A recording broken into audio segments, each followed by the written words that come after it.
So my question is, are there particular groups of people who are mostly affected by the housing crisis? Because Data doesn't give you context. It just gives you the figures, but it doesn't give you context. So I'm going to make this as contextual and relatable for everybody.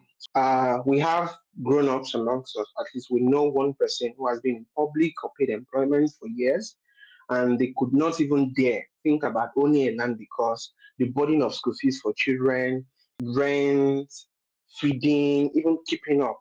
And it's until either they're retiring or close to retirement, or a few of the children have graduated, and so that financial burden is reducing. That's when they then think of themselves, then say, okay, now I have fulfilled my parental roles. Let me do something for myself. And at that time, the journey to homeownership starts. At that point, how many of have enough capital to start homeownership? So that is one. Number two is people who are still in active service. Most would have young children that are just going to school and they want to give the best education, they want to give the best of quality of life. But when we now look at the number of people that are in this box also who do not have access, to not talk about having maybe a 20 million, a 30 million to start, that gives you another idea. I'm sure many can relate to this right now. I'm sure you now know, okay, yeah, okay, this affects a lot of people.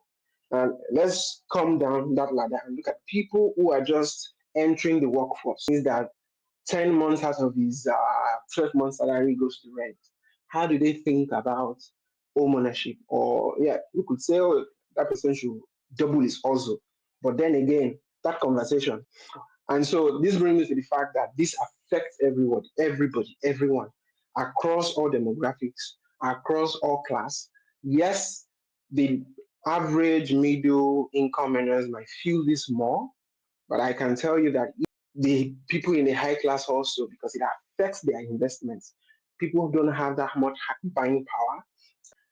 Financial projections have last days, so and it affects everybody. Yes, the truth is, in our cities, we feel it more because one, population density, the scarcity of opportunity, demand and supply. I don't want to go into all of these technicalities. Definitely affect the market, affect choice architecture, affects what's available in the market. And so because of, so people in the cities feel it more. But then the burden is the same because the economy affects everybody the same way. The cost of materials affects everybody the same way. Now, the nuances of those locations might be different, but I think it affects us all the same way.